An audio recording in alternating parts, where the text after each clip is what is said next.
Australian Herpetoculture Podcast. How you going, mate? Good, mate. How are you? Good. Another Busy guest we've as got on usual? tonight. Yeah, busy. We'll just jump straight into it, eh? So, Yeah. I guess waiting. Got a bit of chatting and catching up to do about your latest trip, but We'll save that for another one. that's it, eh? I'll Yeah. let you introduce the guest, eh? Yeah, so this week we've got Jake Maney from the Australian Reptile Park joining us on the show to talk about breeding Komodo dragons. Jake, welcome back to the show. Thanks for Yeah. joining us. Thanks, fellas. Good to be back. I can't believe how long it's been since I was last on. I don't know where that time's gone. Over a year, wouldn't it? Yeah, well over a year, I'm pretty sure. Yeah, time's flown. I just got back from the Cape, so like almost 18 months ago. Oh, yeah, that's gone real quick. Have we been doing it that long? Jesus. Yeah, because Jake was, Yeah. you came on you're one of our first guests. Yeah. Come on, so yeah. Yeah, no, It's it's gone been real a little while. That's crazy. Real quick. Yeah. Oh, mate, well, yeah. Thank you for coming back on, and you almost made me feel bad for not getting you on earlier. We've all been busy. It's been a very hectic 2022 for everyone, I think. I agree. Yeah, that's for sure. Full steam ahead, hey? All right, well, Jake, you're obviously here to talk about breeding Komodo dragons because that's got Australia pretty excited. Yeah. Obviously the reptile park's been really successful, and that's no doubt due to your capabilities there. So, do you want to just give us a little bit of a brief history on what actually came about with the Komodos at ARP? Yeah, for sure. Well, I guess the reptile park, it's been around for a long time. Early 1950s, the park started as, I guess, an aquarium. It started as an aquarium first, and then actually moved from kind of the Umina area up to Wyoming, and then moved up to Summersby, where we are now in 1996. And I guess the reptile park's had a pretty long history with housing and displaying dangerous and exotic reptiles. But Komodo dragons weren't really something that the park became involved with until about a decade ago. Around 2012, there was an import of some dragons in from the United States. And, of course, the reptile park was pretty keen to throw their hand up and get some dragons here at the park. And we were really fortunate to end up with a young pair. So we actually ended up with some young dragons, which we were able to raise, and they're still, of course, going strong today. And as far as a reptile goes, they're easily my favorite species to work with. They're incredibly rewarding, and I've been working with these particular dragons, the two adults, since they were about 5 years old. So at that stage, the female especially was still quite small, maybe just a bit bigger than an adult male lace monitor. Yep. And so I've kind of got to see these dragons grow up to an extent and of course become sexually mature within the last few years. And so to go on and subsequently breed them was a pretty massive career highlight for me, certainly. I can only imagine. I didn't actually know that they were up there with the age, 10 years old. How long do I dragons didn't usually think that live for? Yeah, so there's a bit of a difference between males and females. Typically in the wild, females will be living to maybe 30 years max, whereas the males, they can be living in excess of 45 years. There's a bit of an age difference there between the boys and the girls.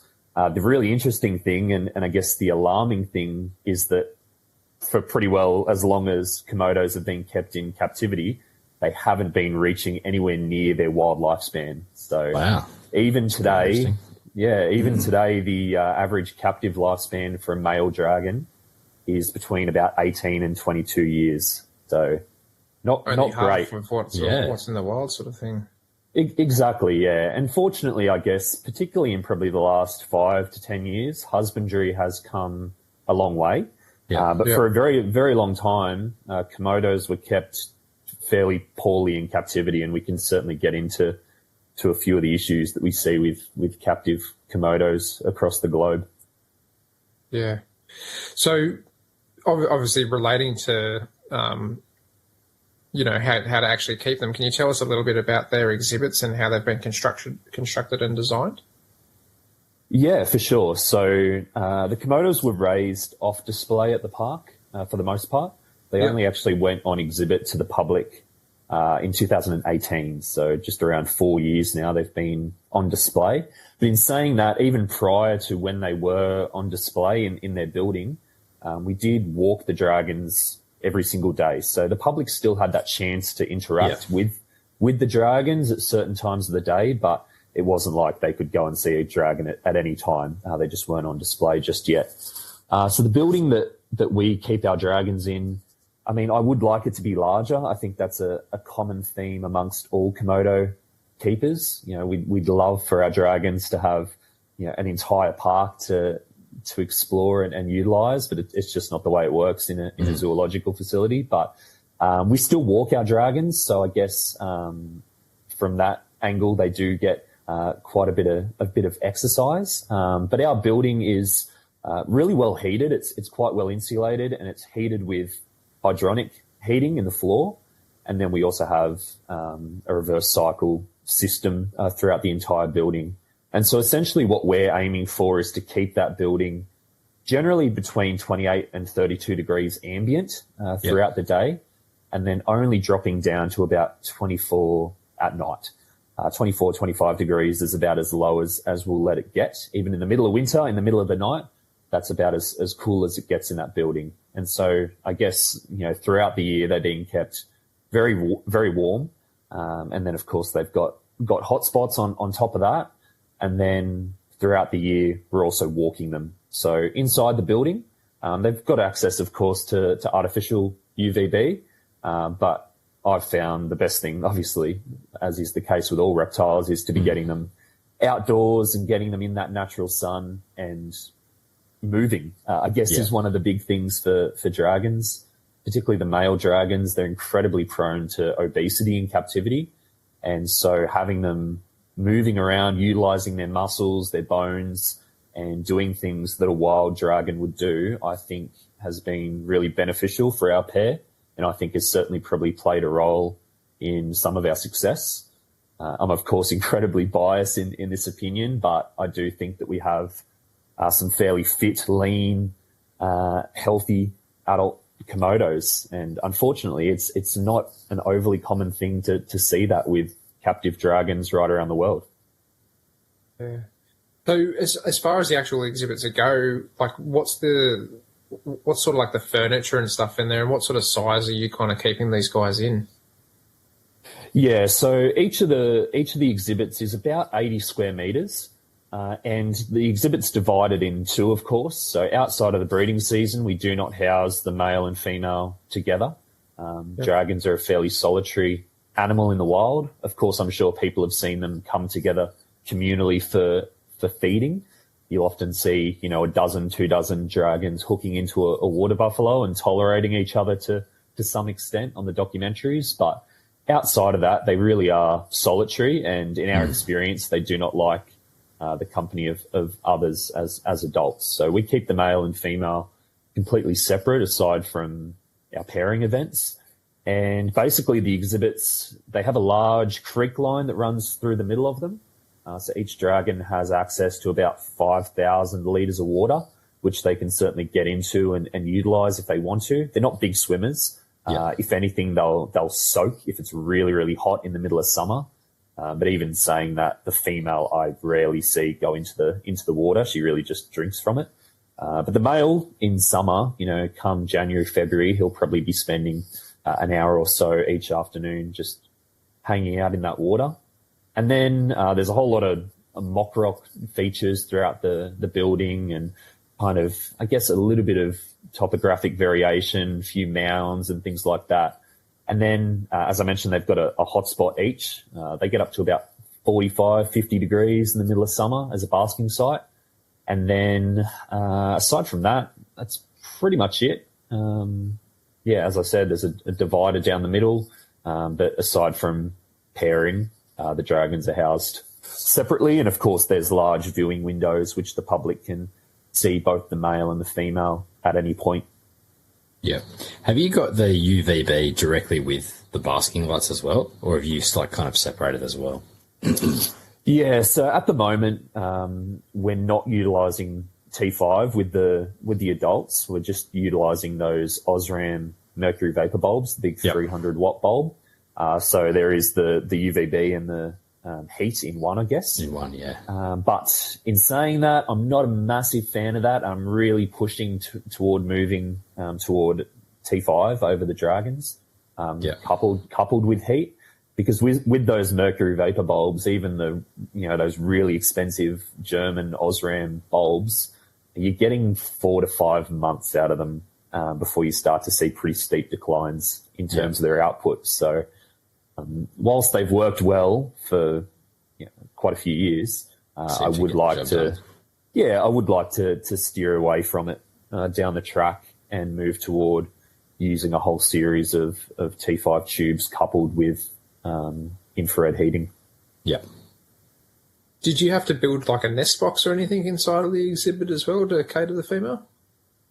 Yeah, absolutely. So once that female started cycling, and actually the first time she became gravid, we piled a whole bunch of sand in and we actually filled her pond with sand, and we did all these kinds of things to try and allow that female to nest properly. We thought in our minds we were giving her what she wanted, and what actually ended up happening that first year was she scattered the clutch, which was pretty devastating and was just a massive sign to us that we needed to do better that next year. And so what we did well in advance of the breeding season, about 4 or 5 months ahead of time, was we constructed a really large cool room nest box. So it's made out of basically 100 mil cool room panel, really well insulated, and that allowed us to provide that female with about 5 feet of substrate depth. So we piled about 2 ton of substrate into that, and all mixed by hand. It was a huge day, but we got it in there and compacted it all, and we put a series of logs throughout the nest box to provide a bit of stability. And fortunately, that next year, which was I guess last year, 2021, she took to that nest box really nicely and began using it as we would, hope for, as we expected her to. And that was of course the year that we got the beautiful large fertile clutch. So just before we kind of get right down the line into the good stuff, like when and why did the park actually decide that breeding the dragons would be a good idea? Yeah, so I guess breeding of large varanids in general is something that I think is quite necessary for mature females. What we've seen historically incredibly frequently with adult female Komodos, particularly in that 7, 8, 9-year-old age range when they're starting to become sexually mature, is they are undergoing vitellogenesis and their follicles are swelling with yolk. But then maybe the facility isn't pairing the dragon, or that female simply doesn't have access to a male. She's paired on her own, or she doesn't have access to suitable nesting conditions.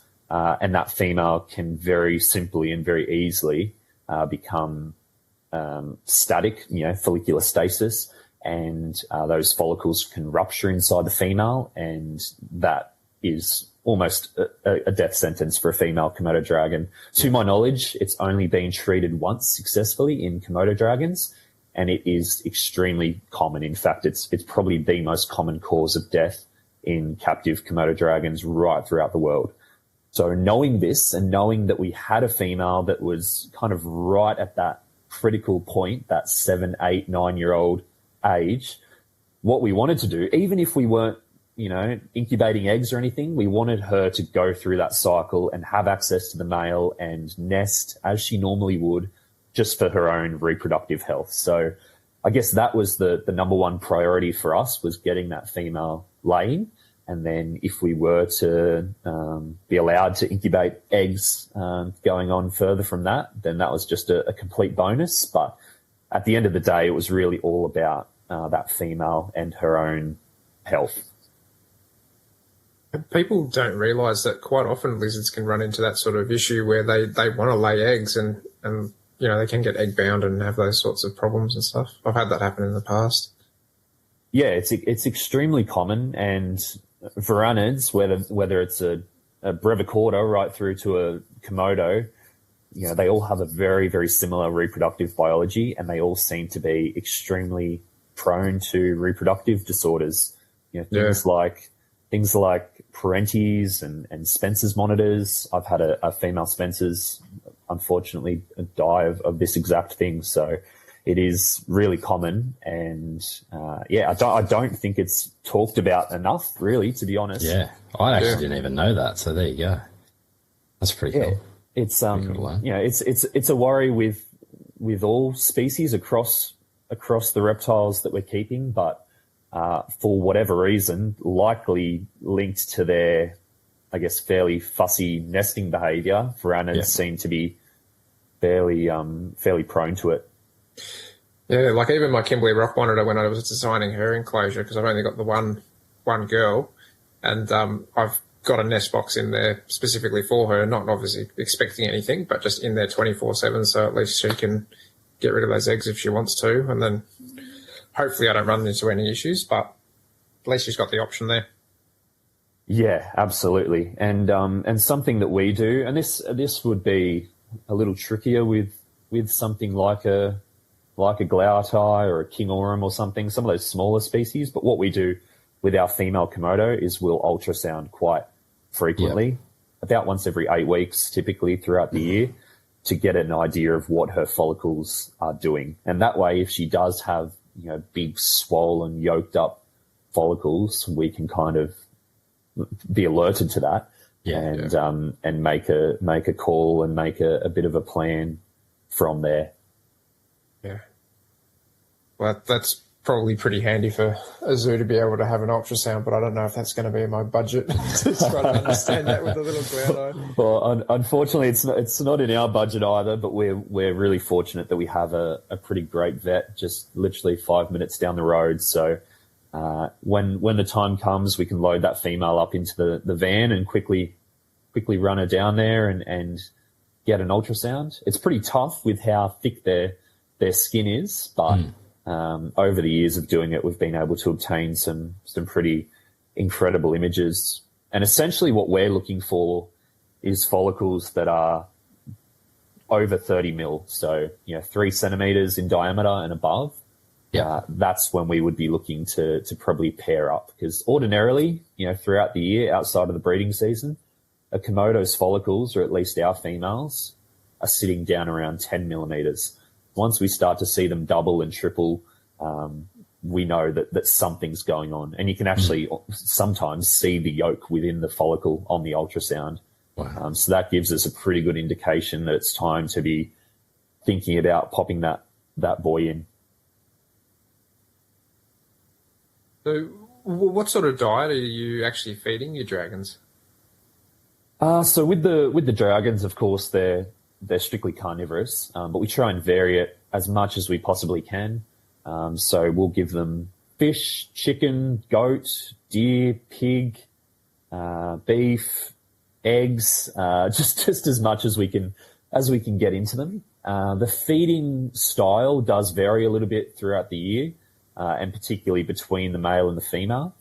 So with the female, because she is undergoing those reproductive cycles and we're seeing a bit of fluctuation in her weight, and at times within the year we are somewhat food cycling her, so we're feeding her a little differently. But ordinarily the male would get a large carcass feed about once every 4 to 5 weeks, so pretty infrequently, but we'll allow him to feed on maybe 7 or 8 kilos of food in that sitting, which I guess is a more natural style for a Komodo to be fed. And it's really great for him from an enrichment standpoint, using the neck and the head and the forelimbs, and really having to work at that large prey item is a pretty incredible thing for us to watch, but it's incredible for them as well from a welfare perspective. It'd be interesting to see if his life expectancy is a little bit longer feeding him that way compared to how a lot of other people kind of feed dragons in captivity. I'm really hoping so. Something that seems to be extremely prevalent is really heavy rat diets. Yeah. Particularly in some of the zoos in the States, I see that a lot. Lots of dragons getting lots of rodents. I can't even remember the last time our male dragon had a rodent. They do get quail quite a bit, which is of course a fair bit leaner. So that's a nice kind of small whole food item that I'll use, but it's pretty rare that our adult dragons would get a rat or a mouse. But in saying that, you can still throw it in as a bit of a mix up, but yeah, especially for the male, he's primarily getting those large whole carcasses. Yeah. Like, so just to kind of understand, that's his base diet, is that, and then every now and then you'll kind of just give him a tidbit or something as a treat. Exactly, yeah. So we'll go that length of time between feedings usually, but maybe in between he might get the odd small food item here or there. Very random. There's no kind of schedule to it. Yeah. Whenever I think that he needs a feed, I'll just feed him. I don't really love the idea of schedules with reptiles, which I know you guys have spoken about before. Because particularly Komodos in the wild, Komodo dragons they're scavengers and they're eating anything that they can come across in a very random fashion. And so out in the wild, a male Komodo might be strolling along the beach one day, and that day he picks up a little seahorse that's washed up, and then the next day he's got a water buffalo to gorge on, and then he might not feed again for another 5 months. It's just the way it is in the wild. I mean, we don't stretch it out to that extent, but I've gone 6-7 weeks between feeds with him before. Do you notice any sort of like temperament differences with him, like when he starts to get a bit hungry? The only thing I really see, which again I think is pretty beneficial, is he just moves a lot. You can tell when he's starting to get a bit hungry. But as far as us going in with him or walking him or anything like that, we don't really see any change in his behaviour. Yeah, I mean he knows when there's food there. He knows when there's not food there. So even if he's super hungry, if we're down there and we don't have food and we don't smell like food, he's calm and relaxed.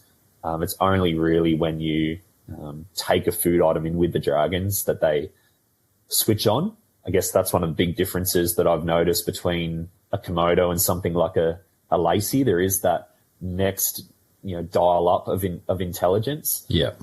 Whereas a Lacey is a very frenzied feeder, and if you've got chicken juice all over your hand, you better watch out. Whereas with the dragons, unless there's an actual food item that they can recognize they're fine. You can rub a rabbit all over your hand and go and pat them on the head, and because there's no physical rabbit there, they don't really react from what we've seen. It's pretty incredible. Yeah, that's definitely next level. Yeah. Are you using like target training with them or anything, or they're just that intelligent they know that you've got food in your hand pretty much? Yeah, we did do a bit of target training when they were younger. Yeah. And target training is something that I see a lot with captive dragons. A lot of facilities do it. I'm not personally a massive fan of it just because of the way it's structured. A lot of zoos are doing it to get their dragons to move, but then you've got a dragon that's walking maybe 10, 12 meters, and then you're rewarding them with a fatty food item. Most of what I see is a big rat at the end. So it's kind of a bit counterproductive there, I think. We much prefer to get our dragons moving through the use of walks, and that stimulation and that enrichment that they get is their reward, so we don't have to feed them. If that makes sense, that's I guess the main issue that I see with target training. I see no issue with it with something that has a little bit of a higher metabolism, because you can really pump the food into them. But with an adult large varanid, I don't think it's necessarily the best thing in the world, especially if that's the tool that you're using to get that animal moving. And when you guys take your dragon for a walk as well, you quite often get them out for like an hour or so as well. It's not like it's just like a quick 5-minute lap around the park or anything. That's all right. But But yeah, like you were saying, it's like you're not like just taking that for 15 minutes or so. You're kind of getting it out for an hour or so, and it's actually having a decent walk. Yeah. We take them from their exhibit out into the main park area, which is a fairly large space. And this is a shared space with members of the public and kangaroos and birds. And there's all kinds of things that are out there with the dragon. But yeah, I try to get them out for between 45 minutes and an hour each day and allow them to walk as much as they want in that time. I'm not necessarily forcing them to walk. If they want to go out and walk 20 meters and then stop and bask for the entire time, they're allowed to do that. But what I've found is when we do walk them, if we're walking them on those kind of cooler, cloudier days, that's when they get their steps up because they're searching for that sun to sit in. Whereas on a really beautiful sunny day like today, there wasn't a whole lot of walking happening. Yeah, no, it's definitely, it's cool going up there when they're walking around, and it's actually cool to see the size of them, like pretty up and close. So. Yeah, well, to my knowledge, we're probably the only facility in the world that walks our dragons with the frequency that we do. Yeah. And on the one hand, as we've spoken about, it's really beneficial for the dragon. But I think from an education standpoint and from a visitor experience perspective, it's a pretty incredible thing to be able to get within 2 or 3 meters of a big male Komodo dragon with no glass, no barriers. It's a really incredible thing for the public as well. You must get sick of telling people to get out of the way too. A little bit, yeah. Most people are fairly respectful, especially when they do see the size of particularly the male. Yeah. I think people get a pretty clear idea pretty quickly of what that animal is capable of. Yeah, but definitely intimidating. Oh yeah, you do still get people that are just completely naive and want to walk up there and pat it right on the face. But that's when we can step in and the education begins on what these animals are really capable of. But also it's on the other hand, it's an example of how placid and relaxed they can be in the right environment. Yeah, no, definitely. Have we got you back now, Luke? No, we can't hear you. Have you got like some type of like cooling regime that you're using for these guys when you're getting them ready for the breeding season, or if you kind of just keep them at that temperature that they're at all year round? Yeah, so because they are, I guess, an equatorial species, they're not really going through a very significant fluctuation in temperature throughout the year. It's not like us down here in Sydney where we have these extreme fluctuations between winter and summer. They have a wet and a dry season, but as far as temperatures go, it's pretty consistently warm throughout the year. And so we don't alter temperatures too much. We do, to an extent, alter humidity. So during summer, we'll mist the exhibit a little bit more frequently just to kind of really bump up that humidity. But when it's warmer outside here in Sydney naturally, it tends to bump the temperature and the humidity up a little bit in the building as well. So we are kind of somewhat relying on the external environment as well. You do get a bit of that natural influence within our building. But as far as actually physically cooling the animals, there's not really any of that. Something that I will do leading into breeding season with our female is I'll start to food cycle her a bit. So throughout summer, she might get a fairly consistent amount of food, and then come, May, June, which is when the breeding season kind of kicks off. Then I'll really start to kind of ramp the feeding up a little bit, and you'll automatically start to see a bit of a change in her behaviour. She'll start to dig a little bit, and with the ultrasound, we'll start to see her follicles starting to swell. In line with that increase in food. So for your misting system, are you just using like misting nozzle throughout the whole roof, or are you setting up like a sprinkler system per se, because that's so big in there? Yeah, it'd be nice to have something that's kind of permanently there, and we can just run on an automated system. But unfortunately, we don't have anything that fancy. It's typically just done by keepers by hand. And I guess in that respect, it is a little bit more random, and we can kind of really control how much water we're putting into that exhibit. But for the most part, it's just done by myself, usually in an afternoon or something. As I'm finishing up, I'll give the exhibit a bit of a spray down, or first thing in the morning, just to boost that a bit. But as I said, when we start to see, especially coming into this time of year, we're starting to experience, I guess, a bit higher humidity throughout the days. That certainly kind of transfers into the building as well. So how did you actually start with introductions, and what was the courtship like? Yeah, so I guess this was probably something that we were, of course, initially a little bit nervous about. There's been instances of male Komodo dragons killing females during pairing events. So I guess it is kind of on the more extreme end of things with throwing two reptiles together, because there is such a size difference. The male dragons, they end up being 3 to 4 times the size of the females. So they're capable of doing some very severe damage in the blink of an eye if things go wrong. And so basically the way we went about it was very carefully. We pretty much let the ultrasounds and what she's doing internally guide what we do in terms of pairing.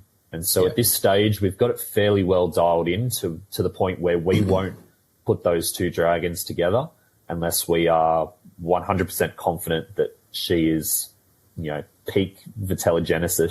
She's cycling right now. And what we found is by doing that, we have these really peaceful, kind of uneventful pairings. I think it's when you don't time it well, and when you just throw two dragons in together at a random time without much thought, that's when things can go really badly, because the female's may not be cycling at all. And then you've got a male there that probably still wants to mate with her, and that female is unreceptive, of course. And then the male gets very frustrated and annoyed by that. And that's when things can escalate really, really quickly. Yeah. Do you notice any interest from the male prior to her actually, having the follicles of that size? Like, can you see him pacing? And because obviously their enclosure's pretty well joined. Like, do you see interest in him before that? Yeah, there's shared airspace between the two exhibits, so they can certainly smell each other throughout the year. And what we notice, not so much before she starts cycling, but generally once she starts cycling, but before we've started pairing, we'll notice a shift in the male's behavior as well. So he'll start to pick up the activity level a bit. And one thing we notice a lot when we're out on our walks with the boy is he'll start to randomly just invert his hemipenes, and he'll actually, I don't really know the best way to put this, but he'll start to leak in the walks, and we'll see everything. We'll see him going through that process, and we can see quite clearly that he's ready to go, and he wants to get in there with that female. So there's certainly some things that we see with the male that also indicate that it's probably time to be pairing fairly soon. It's interesting. Yeah. I don't think I've seen that in any of the smaller varanids that I've kept. I've seen scent marking and stuff by them, but not to that extent. Yeah, I think I've never actually seen it myself when he's in the exhibit. Like if I'm just watching him through the glass or something, I've never just seen him pop a hemipene. It's only when he's actually out walking around and during the breeding season, he gets pretty fired up and he really picks up the pace. So I'm not sure if it's overstimulated as well. If it's that process of him, walking and getting fired up, and then it just happens. And because we're there with him, right next to him, we see it. He could be doing it in the exhibit as well, but I've only ever seen it when we've got him out on a walk.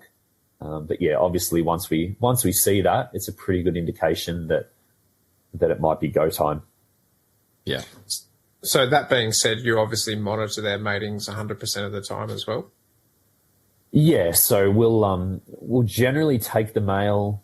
The way we generally do it is we'll take the male out for a walk first thing in the morning at about maybe 8-9 o'clock, and we'll allow him to walk around the park for a bit and burn off some energy and let some steam out, and then we will introduce him back into the female's exhibit. So instead of taking him back into his own exhibit as we would typically do after a walk, we just allow him into the female's exhibit. And then we'll, supervise them. We generally try and do it fairly remotely. We'll have the exhibit closed so the public aren't involved and they're not, distracting him or anything like that. They have full privacy, and we'll just very remotely and very discreetly monitor their progress. But 9 times out of 10 now, with the timings of the pairings that we do, we'll see copulation begin within 30 seconds to a minute of that introduction. They tend not to muck around. That male just climbs straight on top of her and begins scratching at her tail almost immediately. And how long are they copulating for? Is it quick, or do they like kind of lock up for a while? Or yeah, so they'll mate throughout the day many times. Yeah. Generally, they will physically go through the process of copulation for about maybe 3 to 5 minutes. Yeah. And then they'll have a break of maybe like 20 minutes to half an hour, and then they'll go again. But pretty much the entire time their tails are intertwined, and when they're not physically mating, they're just laying next to each other, fairly motionless. And then all of a sudden the male will begin scratching again, and they'll mate a few minutes, break again, and it just kind of goes on like that throughout the day. We don't leave them together overnight. We'll pull the male out at the end of the day, just because we want to be there if something were to go wrong. yeah, But generally, by the time that they're mating, we're fairly confident that they're getting along. Nothing's really going to go wrong from this point. But we still keep a close eye on them. We'll check on them every hour, 2 hours, and at the end of maybe 6 or 7 days, that female's certainly had enough of that male, and she'll begin to let him know. And that's when we'll cease the pairings for the season. So how long after the mating occurred could you see developmental changes in the female? Did she start like basking unusually, or any sort of other signs that she was obviously progressing? Yeah, so once mating finishes, we don't generally see too much change until about the 2-week mark. After about 2 weeks post-mating, we'll see her ovulate, which is extremely obvious. She blows up, very taut around the abdomen. There's no lateral skin folds, and she looks completely miserable for a day or so while she's going through that process. And she also refuses feed during this time. So from what we've noticed throughout the entire process, from pairing to being gravid, her ovulation day is pretty much the only time throughout the whole thing that she'll refuse food. So if we're seeing that, we can, record a fairly confident ovulation. And after that is when we start to really see those signs of a typical gravid varanid. She'll start to really swell and look quite gravid, and the digging really, really ramps up. So within that kind of last 2 weeks of her being gravid prior to egg laying, she's almost focusing on nothing else aside from those burrows that she's constructing and working on. And it's pretty incredible to watch them go through the process, and just how long and how much energy they put into the process. Just to give you a bit of an example, last year while she was heavily gravid, she was spending between 6 and 8 hours in the nest box, almost consistently digging throughout that time. So the amount of energy and time and meticulousness that they put into their nesting is pretty incredible to witness. Do you have a camera in the nest box or anything, or you just kind of do?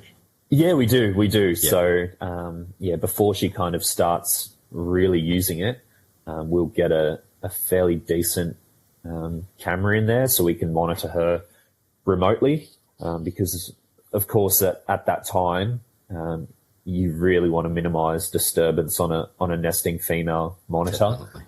And so we don't walk her while she's gravid or anything like that. We rarely even go into the exhibit. We'll just monitor her with the cameras and keep an eye on her that way. But she's pretty much allowed full security and privacy during that time period. It makes so much sense, because the last thing you'd want is, there's people looking at you, or, keepers coming in and fiddling around and stuff like that. That's just, you don't want to put her off her A game.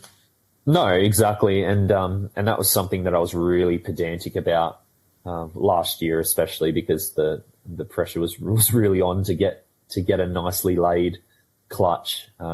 We didn't touch the nest box. We didn't mess with substrate or add moisture or do anything different that would potentially throw that female out, because I think particularly with the burrowing monitors like Panoptes, Komodos, they're very fussy, and it doesn't take much to really change things and disturb things and potentially ruin a whole season.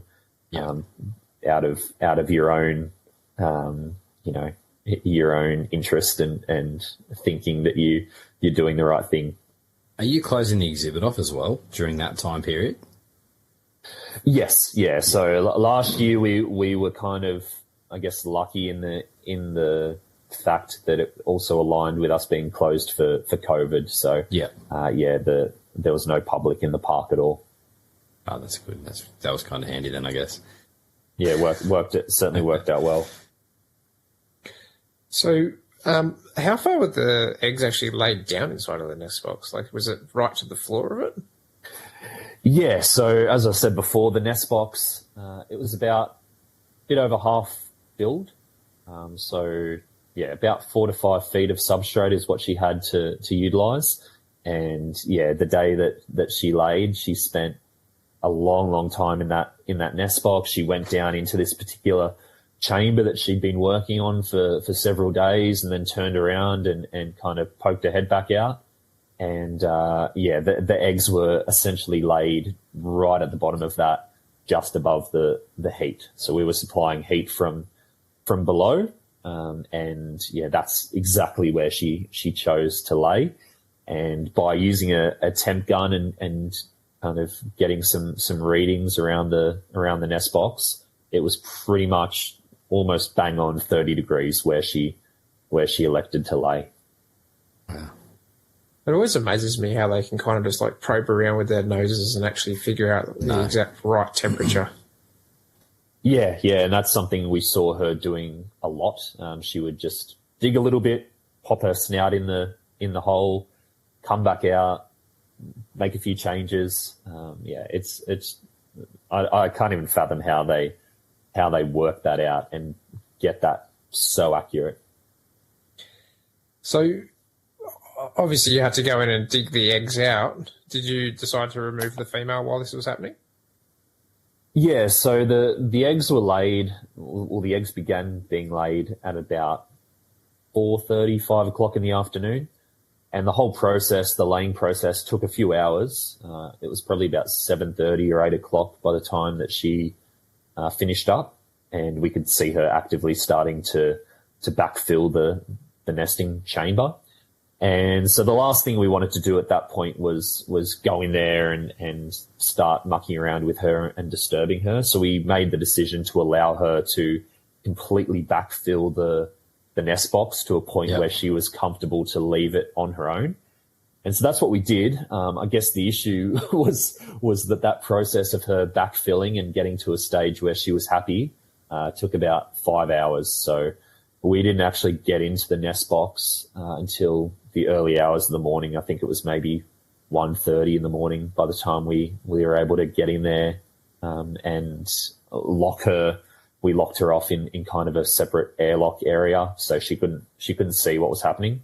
And then we were able to get in there and do the excavation and retrieve those eggs. So with that being said, did you kind of like backfill it again on her so she could maybe not tell that the eggs had been disturbed? Yeah, definitely. Yeah. So the actual process of me getting in there and collecting all the eggs took about probably 45 minutes. It's a bit longer than I would have liked, but there was a lot of eggs, and they're fairly large, of course, very valuable eggs. So we didn't want to rush anything, but we did at the same time. We wanted to minimize that disturbance on her. And then I did kind of semi backfill in where she'd laid. And then we allowed the female access back to the box. And the first thing we noticed her doing was not looking stressed, not looking like there was anything that had just happened. She just went straight back into backfilling more. So for us to see that behavior and to see her spend the next 8-10 hours continuing to backfill was a really positive thing, because I was certainly a bit worried that she would get in there and look really stressed and would be trying to work out what's just happened. But she seemed to resume fairly normal behavior fairly quickly. Yeah, it might have been a bit different if you removed the whole nest box, and she couldn't smell that scent from the eggs, whereas she still thought they were in there. So, yeah, definitely. Yeah, she still had the same substrate, the same nest box. Nothing had really changed except for the fact that there was no eggs in there anymore. Yeah. So how did you actually set up the eggs for incubation, and what temperatures did you use? So I set the eggs up in like 10-litre Systema tubs. So they're a pretty massive egg. The largest one was 192 grams. Whoa. And it's a big egg. And we're talking about an egg that's probably 10, 11 centimetres long. So they make a lace monitor egg look like a little Tic Tac. So extremely large. And so I set them up in 10-litre Systema tubs, 4 eggs to a tub. And then they were just set up on a 1-to-1 vermiculite mix and a few holes in the lid. And that was about it, really. There was nothing too fancy that went into the incubation. I just wanted to utilize the same method that I do for any egg that I incubate, really. The main thing that I did slightly different was I wanted to set up 2 of the eggs up over water, suspended over water, because to my knowledge, Komodo eggs had never been incubated using the suspended method before, and I wanted to see what would happen there. And it was quite interesting. The results, basically what I saw was that those eggs that were set up over water, they developed, but certainly didn't thrive in comparison to the eggs that were buried in the vermiculite. So I think moving forward, we would certainly utilize vermiculite. It seemed to work really, really well. We had a great hatch rate from the eggs that we took full term. We had no issues with the offspring, being able to leave the eggs on their own or anything like that. And so I think just that standard, good old 1-to-1 vermiculite ratio worked fairly nicely. Awesome. Did the female recover really well from dropping her eggs? She did. She certainly looked pretty average following. She actually lost about 5 kilos through the process. So she looked pretty skinny. The clutch mass, the total clutch mass of the eggs themselves was over 3 kilos. So wow. There was a lot of volume that disappeared there, and she did look pretty average for a few weeks. Very skinny in the tail, lots of loss of condition in the rear limbs especially. And she looked pretty average, but fortunately we were able to kind of slowly get the food back into her, and she recovered really, really nicely. One thing that we did do was we took it slow with her. The last thing we wanted was for her to drop this huge clutch of eggs and lose 5 kilos, and then all of a sudden get this smorgasbord of food, and 3-4 weeks later start cycling again. Yeah. We are purposely trying to limit this female to laying 1 clutch of eggs per year. Yeah. And so we really kind of slowly put that weight back on her over a period of probably 6 to 8 months, as opposed to having her lay and then going, here's all the food you could ever possibly want, recover really quickly and have her, go through this potentially pretty life-threatening process again. Yeah. Which is essentially what they would do in the wild as well. And that's another factor that could factor into them not living as long in captivity as well. People trying to double clutch them and do that kind of thing. 100%. So can you walk us through the kind of process that, you being a zoo has to go through with, how many eggs you're actually allowed to incubate full term? Yeah, definitely. Yeah. So I guess it depends on the species and I guess the value of that species and the significance of that species within zoos as to how regulated they are. And with Komodos, being that there's only, less than 20 individuals in the whole country, and they're a large, very well-known, very well-managed exotic species, the regulations around keeping them and breeding them are fairly strict. And there is strict guidelines that we have to follow, and there is certainly regulations around incubation and the raising of offspring. And so essentially at the moment there's 4 pairs of Komodos in the country. That's it, only 4. And they're located at the Reptile Park, of course. And then there's a pair at Australia Zoo. There's a pair at Ballarat Wildlife Park. And there's also a pair now at Adelaide Zoo. And I guess the goal for the Komodo dragon program within Australia is to have representation of all of those 4 pairs over the next decade or so. Yeah. And so what that meant for us as the facility that was successful for the first time was we had to be really smart about how we deal with these eggs, where we're placing the offspring, what we're doing there, because we could very easily hatch 15 Komodos and then flood the entire region, zoological region, with our dragons. And then there would be no space left in zoos for these other genetics and things like that.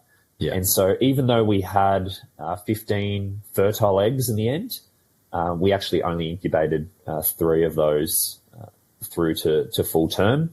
And that was a number that we agreed on with the species coordinator, and everyone was happy with that. And that meant that, down the line, hopefully when these other facilities also have success with Komodos, we can have a really robust, vigorous, genetically diverse population of Komodos within the country. So is it kind of like, you've hatched 3 out, you've got another 3 facilities that have pairs, so then you can kind of give each facility 1 dragon and then potentially get another one back from those facilities when they breed theirs, just to kind of like bulk up stock? Yeah, there could potentially be a little bit of trading going on down the line. For now, the goal is to have offspring produced at those other facilities, so that all of the young ones coming through over the next decade are all fairly diverse.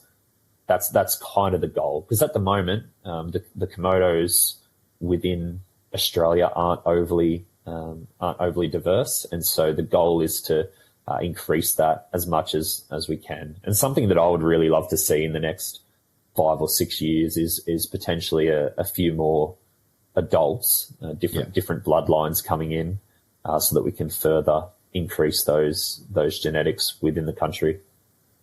Do you actually have to get permission to breed them, or is it like once you've got permission to keep them, you can kind of, if you're lucky enough, breed them? Yeah, so the recommendation within the program is for all female Komodos to be paired, just for their own reproductive success.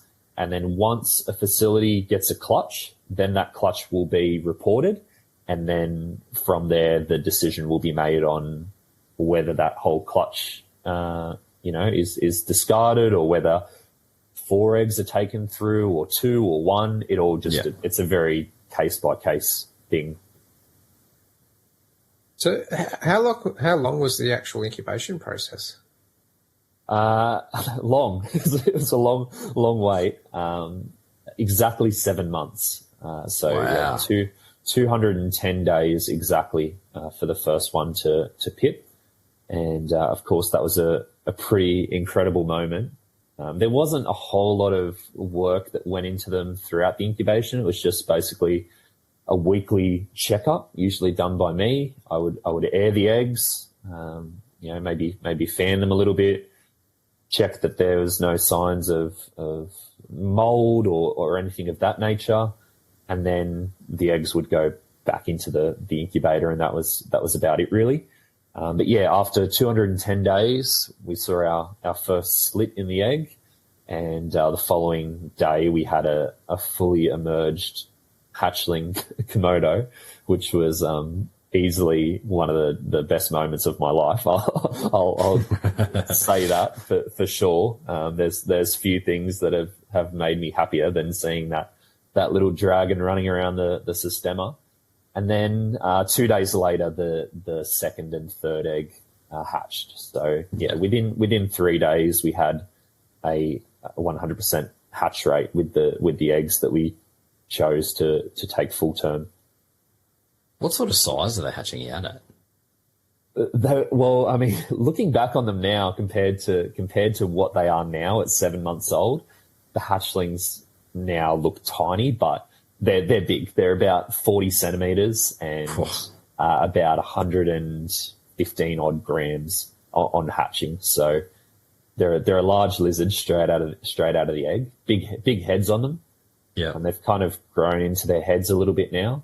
But yeah, compared to what they are now, I look back on them and they look tiny. And of course, they're just incredibly vibrant and colourful and stunning at that age. They still are, but they have already lost a lot of their vibrance as juvenile monitors tend to do fairly quickly. How was your reaction when you first saw them? Were you by yourself, or did you have anybody to kind of celebrate with? No, I had my full team there. We kind of wanted to wait and share that moment together. We had a pretty good idea that hatchling would be out that morning, and so we all kind of got to work at probably like 5:30 or 6 a.m. just because we couldn't wait any longer. And we just kind of checked the incubator together and pulled that dragon out. And it was a pretty special moment, to be honest, particularly considering that there was so much unknown throughout the whole thing. No one had ever bred Komodos in Australia before, so there was a lot of trial and error, and it was a few years in the making, really. So to kind of have that hatchling there is that culmination of all your effort and hard work and days spent filling nest boxes and all that stress involved. It was pretty incredible. It must have been like a hard decision on which eggs, the 3 eggs you were going to keep out of the 15, though. It was. It certainly was. There wasn't a whole lot of variation between the eggs. It wasn't like we had a whole bunch that looked a bit average and then there was a couple of standouts. All the eggs almost looked identical to one another. So it was very much just a kind of eeny, meeny, miny, mo situation. Just had to pick. I ended up picking the eggs that were maybe just that little bit wider and that little bit larger. And it got, there wasn't much in it towards the end there. So you didn't actually choose any of the ones from that trial, though, you were doing over water. You chose the ones straight from the vermiculite batch? Yeah, correct. I didn't want to risk anything with those ones that were suspended. Just to give you a bit of an idea, over about 3 to 4 months, which is about how far we took the eggs into incubation before we did the cull, there was about a 60 to 70 gram weight increase in the eggs on vermiculite, and the eggs that were suspended over water only put on about 10 grams. So there was a really substantial weight difference between the eggs over water and on vermiculite. And the only real thing I can put that down to is that these lizards are laying their eggs very deep in the ground. Surely contact moisture has to play a significant role in their development. And when I think when you take them away from that, you take that opportunity away from them to be buried or at least sitting in a moist substrate, it can probably affect their growth pretty dramatically. Yeah, wow. How have the hatchlings actually been to raise up? Have they been enjoyable? Oh yeah, very, very enjoyable. I wasn't really sure what to expect. I mean, I'd obviously spoken to keepers in the US and Europe that had bred Komodos before, and all they had to say about the hatchlings is how amazing they are to raise. I've bred things like lace monitors before, and that's a species that doesn't want to be seen for the first 6 months of its life. Very skittish, very shy, certainly doesn't want to be touched. And then we had these juvenile Komodos straight out of the egg, crawling up onto our shoulder and climbing on our head. Even at that small size, they have all the confidence and all the inquisitiveness of an adult. Yeah. And nothing's really changed since. They're a fair bit larger now. They're getting to the stage now where I certainly wouldn't want to cop a bite from one. And their claws are quite gnarly these days. I don't really like them climbing on my head anymore. It hurts quite a bit, but they're still just as quiet. They even today I had them out for a bit. We are trying to work with them a fair bit just to keep them like that. Yeah. But so far we've had zero issues with them. The only thing we've had to do is separate one of the juveniles out onto its own. I've got a sneaking suspicion that we've got two boys and a girl, and there was that smaller individual that was kind of being a bit dominated by the larger two, which I think are the boys. And so we've just taken her out, and she's got her own space now where she can bask in peace and not be pushed around by those larger individuals. But those other two are still in together, going well. Are they quite arboreal when they're young? Yeah, pretty well. Yeah. Exclusively arboreal. Yeah. They very rarely touch the ground. Although I have noticed now, as it is starting to warm up, I mean, obviously they've been kept fairly hot throughout the entire time, but now that the ambient in our main reptile room is starting to creep up that little bit more, right in the middle of the day, they will go to ground, and they will shelter. And we've got a whole bunch of cork slabs and that kind of thing in the enclosure, and they'll go low in the enclosure when it's really warm. But throughout the morning and throughout the afternoon, they're pretty much up in the branches basking. Yeah. What sort of enclosures have you got them in, like, size-wise, or how have you got them set up? Yeah, so from hatching, well, they actually spent the first 3 weeks of their life in the incubator. We've got a pretty large incubator that we are able to fit quite nicely a 60 by 45 by 45 exoterra into. And so we were able to keep them in that, just on some paper towel. They did have a little bit of unabsorbed yolk, so we wanted to just allow them that little bit of extra time within the incubator under semi-sterile conditions to absorb that. But they had their first feeds in that incubator, and they began basking and doing everything as normal. And then once they had that little period of time to kind of settle into life, then we moved them straight into a 6 by 3 by 2 foot PVC enclosure, which was made by Tyson. And that just really allowed us, a lot of room to do some cool things in terms of lighting and give the dragons a little bit of space to get away from one another if they wanted to. But pretty much what we saw right from the get-go was them hanging out together. They would bask together, sleep together. They were very, very cute. They're a little bit more independent now, but still the two boys that are in together, they'll still spend a lot of time, right with each other. That's interesting. And have you been essentially feeding them a similar diet to what you've been feeding the parents? Have you been trying to avoid rodents and kind of keeping on lean meats? No, not so much with the juveniles. We're feeding them a lot more frequently, and obviously they're going through a fairly extreme period of growth at the moment. So we're feeding them at the moment probably every 2 to 3 days, and they'll get mice, they'll get rat, quail, mince, insects. Invertebrates was one that I'd heard from a lot of people that Komodos often turn their nose up at, but just with a little bit of scenting with like a brained buzzy or something, we were able to get them to start taking inverts pretty nicely. So at this stage, they've accepted crickets, woodies, earthworms. So we'll try and mix it up as much as we possibly can. But obviously they've got a really high metabolism at the moment, and they're putting all that food they're taking in just into growth. Yeah, so not much of a worry there, really. No. And something we wanted to do with the juveniles was take a really modern approach to lighting and heating them. So what we do, we have all their lights, I guess, staggered throughout the day.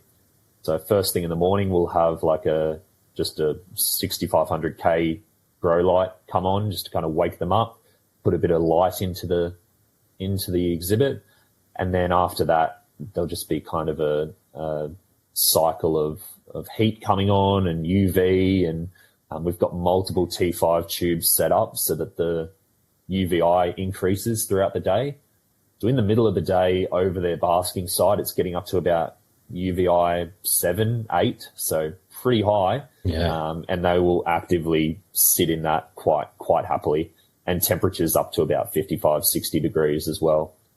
So I guess at the moment we're keeping them fairly similar to what you would any of the smaller kind of rock monitor species in terms of heating and lighting.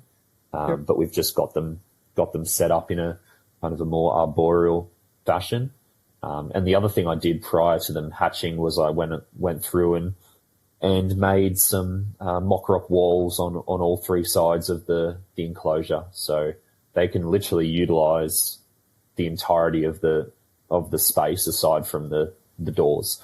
They can climb on every single other surface within that enclosure, and being so arboreal, they'll hang off the walls and jump from one wall onto another and climb across the screen, and they're super active little buggers.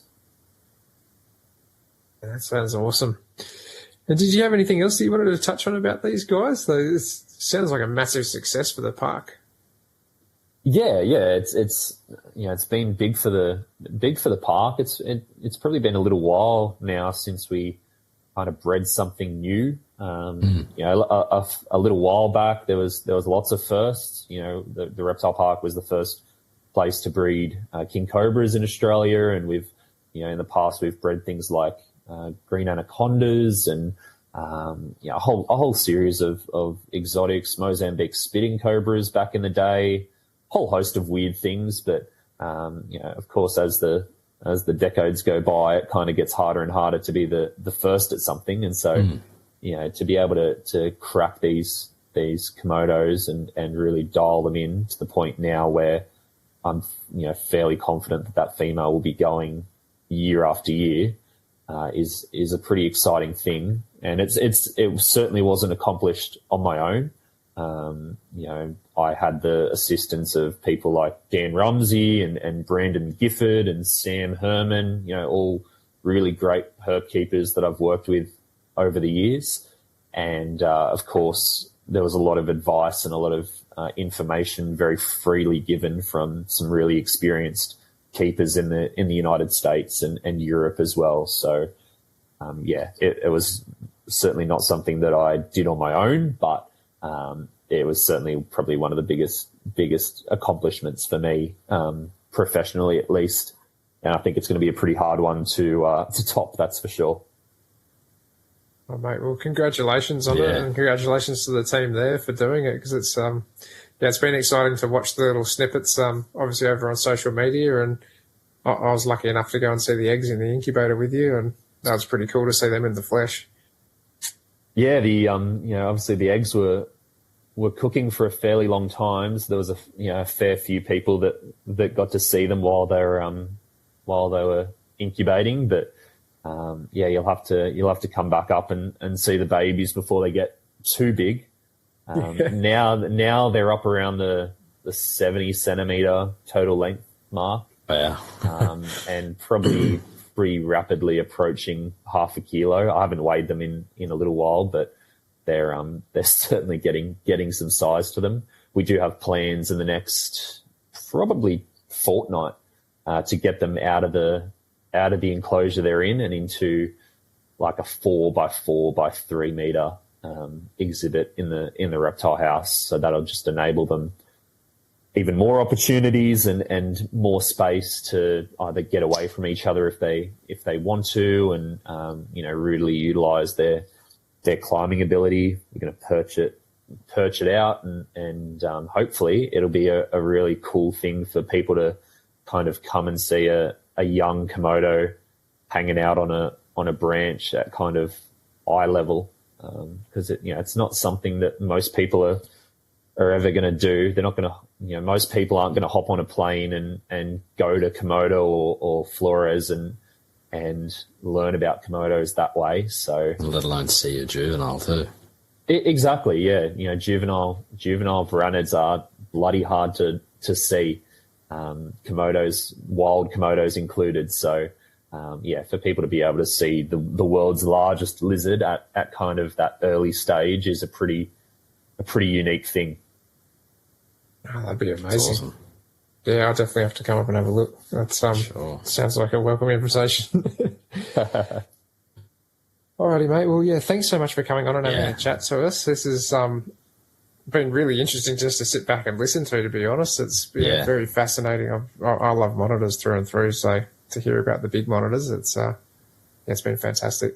Yeah, and I guess that's one of the things with varanids is, even though a Komodo dragon is however many times larger than an Aki or a Gilleneye or a Brevi, their reproductive biology and a lot of the principles and trial and error that we went through and applied with the Komodos, it can all be transferred across to a lot of the smaller ones as well. They're all kind of very similar in the way that they reproduce. So I think it's been a big learning curve for me, but I think a really valuable one that we can apply across the board, across a whole bunch of herb species. That's awesome. Awesome. Alrighty, guys. Well, without any further ado, thanks again for coming on, Jake. And we'd like to say a massive thank you to Eric and Owen and the rest of the NPR crew for having us. If you'd like to contact them, it's best to find them at moreliapythonradio.com and email them at info@moreliapythonradio.com. Make sure to follow the NPR network on Facebook, Instagram, and YouTube. As far as contacting us on our social media platforms, you can email us at australianherpetoculture@gmail.com. You can also find us on Facebook and Instagram as well. Make sure to check out our Teespring store for podcast merch. The link is on the Facebook page. To see more of what Jason is doing, make sure to follow him on Facebook and Instagram at The Gecko Effect. Myself, you can find me on YouTube, Facebook, Instagram, Patreon, and Teespring under Beach of Scaly Beast. We hope to have you back next week for another episode of the Australian Herpetoculture Podcast. Good night, everyone. Good night.